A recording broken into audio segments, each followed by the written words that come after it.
லட்சுமி அன்பு வணக்கங்கள். இப்போ நம்ம பார்க்க போகிறது வார ராசி 12ஆம் தேதியிலேருந்து 18ஆம் தேதி வரை எப்படி இருக்க போகுது. துலாம் ராசி. துலாம் ராசி வந்து பார்த்திங்கன்னா வியாபாரம் சார்ந்த விஷயங்கள் வந்து ரொம்ப முனைப்பாக செயல்படுவார்கள். அவங்களுக்கு இந்த வாரம் எப்படி இருக்குன்னு பார்ப்போம்.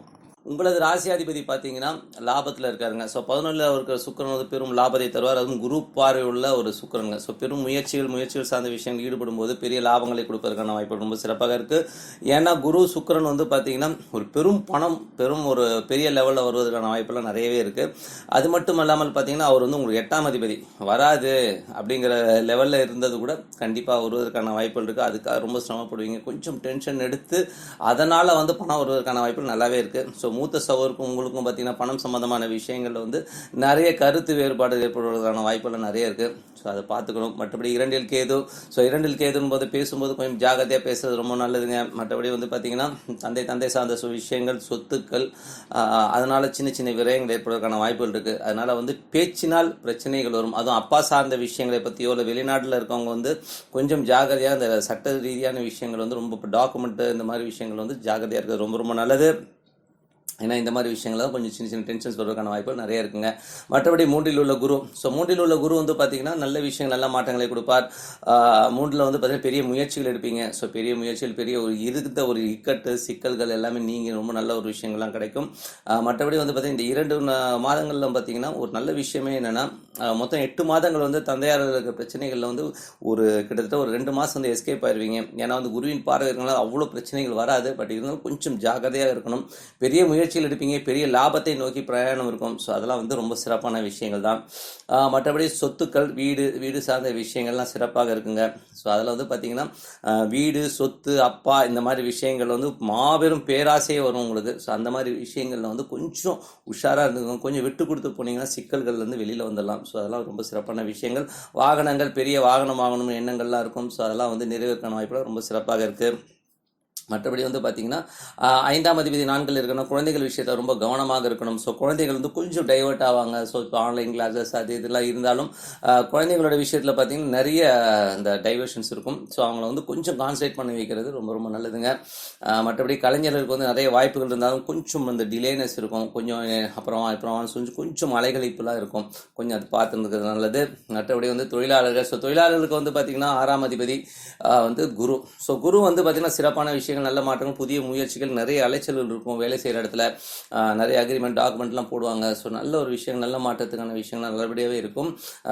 கொஞ்சம் முயற்சிகள் நிறைய இருக்கும். அதனால் வந்து கொஞ்சம் வேலை பளுக்களும் அதிகமாக இருக்கும். அலைச்சல்கள் மெயினாக வந்து பார்த்திங்கன்னா இங்கே அங்கே போன்னு சொல்லி அலைச்சல்கள் இருக்கும். அதெல்லாம் வந்து நம்ம வேலை செய்கிற இடத்துல வந்து மாட்டேன்னு சொல்ல முடியாது, பண்ணுங்க. மற்றபடி வந்து பார்த்தீங்கன்னா இந்த 6ல் வந்து செவ்வாய் இருக்காருங்க. அது வந்து 7ஆம் அதிபதி 6ல் இருக்கனால கணவன் மனைவி உறவில் வந்து நிறைய டென்ஷன்ஸ் இருக்கும். இப்படி வந்து சின்ன விஷயங்கள் வந்து மனைவியோ கணவனோ வந்து ஒரு பிடிவாதங்கள் இருக்கும் இந்த மாதிரி விஷயங்களில். அதனால் கொஞ்சம் உஷாராக இருக்கும். அது மட்டும் இல்லாமல் 2ல் வந்து கேது இருக்கனால வந்து வாக்கு வன்மைகள் அதிகமாக இருக்கும். அதனால் வந்து கொஞ்சம் கடினமாக பேசிப்பீங்க. அந்த மாதிரி விஷயங்களை விட்டு கொடுத்து போகிறதுனால ரொம்ப சிறப்பான பலன்கள் இருக்கும்.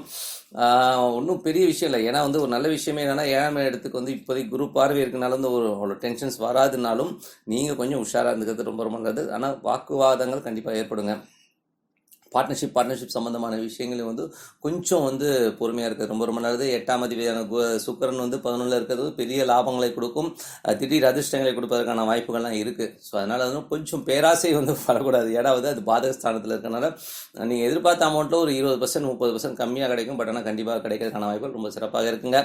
மற்றபடி தந்தை சார்ந்த விஷயங்கள் 9 பார்த்தீங்கன்னா உங்களுக்கு பாதகஸ்தானமாக வருது. 9ஆம் அதிபதி வந்து பார்த்தீங்கன்னா உங்களுக்கு வந்து ராசியிலே இருக்கனால வந்து உங்களது செயல்பாடுகள் ஒரு சில விஷயங்களில் வந்து டென்ஷன்ஸ் ஏற்படுத்துறதுக்கான வாய்ப்புகள் இருக்குது. அதனால் வந்து குடும்பம் விஷயங்களை தயவு செய்து வந்து மற்றவரிடம் சொல்லாமல் இருக்கிறது நல்லது. கொஞ்சம் ரகசியம் பேணி காப்பது ரொம்ப நல்லதுங்க. இந்த ஒரு 8 மாதங்கள் ரொம்ப கண்ணும் கருத்துமாக குடும்ப விஷயத்தில் ஈடுபட்டு கொஞ்சம் குடும்பத்தில் சின்ன சலசலப்புகள், அப்பா சொத்துக்கள், இந்த மாதிரி விஷயங்கள் குடும்பத்தில் வந்து சின்ன விரயங்கள் ஏற்படுவதற்கான வாய்ப்பெல்லாம் இருக்கனால அந்த விஷயங்கள் வந்து கொஞ்சம் பொறுமை காப்பது ரொம்ப நல்லதுங்க.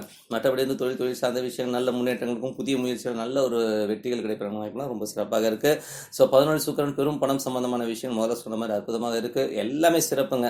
இதில் வந்து என்னென்னா ஜாகிரதையாக இருக்கணும். என்னென்னா வந்து கொஞ்சம் வந்து பெரும் பணம்காக வரும்போது நிறைய இடர்பாடு நிறைய பிரச்சனைகள்லாம் வரும். எப்போதுமே வந்து பெரிய முயற்சிகள் பெரிய பணம்லாம் வந்து இந்த மாதிரிலாம் இருக்கும். நம்ம தான் வந்து கொஞ்சம் ஜாக்கிரதையாக ஹேண்டில் பண்ணணும். கொஞ்சம் பொறுமையாக ஹேண்டில் பண்ணிங்கன்னா போதும் எல்லாமே வெற்றிகள் கிடைக்கும். உங்களுக்கு நல்ல லாபங்கள் நல்ல விஷயங்கள்லாம் வருது. ஸோ பயன்படுத்திக்கங்க. ஓகேங்களா? ஸோ 12ஆம் அதிபதி வந்து பார்த்திங்கன்னா ராசியில் இருக்குன்னா சின்ன சின்ன செலவுகளும் இருக்கும். ஸோ அதுவும் வந்து நம்ம வந்து இது பண்ண முடியாது. வெளிநாட்டில் இருக்கணும் ரொம்ப சிறப்பான மாற்றங்கள் சிறப்பான விஷயங்கள்லாம் இருக்குது. கரெக்டாக யூட்டிலைஸ் பண்ணிக்கோங்க. கொஞ்சம் பொறுமையாக இருக்கிறது ரொம்ப ரொம்ப நல்லதுங்க. ஏன்னா வந்து உங்களுக்கு பாதகஸ்தானம் போது சின்ன சின்ன விஷயங்கள் வெளிநாட்டில் இருக்கும்போது ஏதாவது சின்ன சின்ன உபத்திரங்கள் வந்துட்டு தான் இருக்கும். அதெல்லாம் வந்து மாற்ற முடியாது. மற்றபடி இந்த வாரம் வந்து என்னென்ன விசேஷங்கள் பார்ப்போம். ஸோ விசேஷங்கள் வந்து 13ஆம் தேதி அன்றைக்கி ஏகாதேசி அன்றைக்கி அந்த விரதம் இருப்பது ரொம்ப ரொம்ப நல்லதுங்க. உடலுக்கும் உள்ளத்திற்கும் ரொம்ப நல்லது. அது வந்து உடல்நலம் குறைவானவர்கள் கண்டிப்பாக இருக்குது. அந்த ப்ரெஷரு சுகர் இருக்கவங்களாம் வந்து இந்த விரதம் இருக்காதீங்க. மற்றபடி 14ஆம் தேதி அன்றைக்கி பிரதோஷம் அன்றைக்கி வந்து பார்த்திங்கன்னா ஈஸ்வர வழிபாடு ரொம்ப ரொம்ப நல்லதுங்க. அந்த 4:30 மணிலேருந்து 6 மணி வரை அந்த கோயிலுக்கு போக முடிஞ்சால் போங்க, ரொம்ப சிறப்பு. கோயில் போக முடியலைங்க நான் ஆஃபீஸில் இருப்பாங்க அப்படின்னாங்கன்னா ஆஃபீஸில் ஒரு 5 நிமிஷம் வந்து அமைதியாக உட்காந்து ஓம் விஷயம் சொல்லுவாங்க. அதே ரொம்ப சிறப்பான விஷயங்கள் கண்டிப்பாக இருக்குங்க. ஆனால் ஈஸ்வரன் உள்ளுக்குள்ளே வரணும். மற்றபடி வந்து 16ஆம் தேதி அமாவாசை. என்னை பொறுத்தவரை அமாவாசை அன்றைக்கி வந்து நம்ம அப்பா அம்மாவை நினச்சிக்கிட்டு மற்றவர்களுக்கு ஹெல்ப் பண்ணுறது ரொம்ப ரொம்ப நல்லது. ஒரு அனாதை ஆசிரமம் போனால் சரி, இல்லை போகிற வழியில் நான் வண்டி எடுத்துகிட்டு போகும்போது பாவம் ஆடை இல்லாமல் இருப்பாங்க. ஸோ அவங்களுக்கு வந்து ஒரு உணவு வாங்கி கொடுக்கலாம், ஒரு ஆடை எடுத்து கொடுக்கலாம். இந்த மாதிரி தெரியாதவங்க நல்ல விஷயங்கள் பண்ணும்போது உங்களுக்கு பிதிர் கர்மாக்கள் கண்டிப்பாக விளக்கப்படும். 17ஆம் தேதி அன்றைக்கி வந்து பார்த்திங்கன்னா நவராத்திரி ஸ்டார்ட் ஆகுதுங்க. ஸோ நவராத்திரி வந்து பார்த்தீங்கன்னா கல்கட்டாவில் வந்து ஒரு பெரிய ஃபெஸ்டிவல் அது. ஸோ அற்புதமாக இருக்கும். நான் கல்கட்டாவில் போய் பார்த்துருக்கேன். அதுவும் வந்து உங்கள் ஏரியாவில் ஏதாவது காளி கோயில் இருக்குன்னா போய் பாருங்கள், ரொம்ப விசேஷமாக இருக்கும். மற்றபடி வந்து பார்த்திங்கன்னா நீங்கள் வணங்க வேண்டிய தெய்வம் பார்த்திங்கன்னா மகாலட்சுமி. ஸோ மகாலட்சுமியை வந்து எப்படி வணங்கணும்? ஃபேஸ் வாஷ் பண்ணிவிட்டு ஒரு அமைதியான இடத்துல உட்காந்து ஓம் மகாலட்சுமின்னு சொல்லிட்டு வணங்கிட்டு வரும்போது சிறப்பான பலன்கள் கண்டிப்பாக. பிரார்த்தனைகளுக்கு கண்டிப்பாக ஒரு வலு இருக்குங்க. ஸோ கண்டிப்பாக வந்து ஒரு 48 நாட்கள் வந்து இந்த மாதிரியான பிரார்த்தனை இருக்கும்போது நல்ல ஒரு விஷயங்கள் நல்ல மாற்றங்கள் கிடைக்கும்.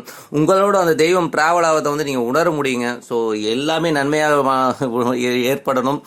நன்மைக்காக தான் இந்த பிரார்த்தனைகள்லாம் செய்கிறோம். ஸோ இப்போ வந்து பார்த்திங்கன்னா நவராத்திரிலாம் வருது. நல்ல பூஜை பண்ணுங்கள். உங்களுக்கு பிடித்த தெய்வம் உங்கள் குலதெய்வத்தை வந்து மனதார பிரார்த்தனை பண்ணும்போது அற்புதமான பலன்கள் கிடைக்கும்னு சொல்லிட்டு உங்களிடம் விடைபெறுவது உங்கள் லக்ஷ்மி நாராயணன்.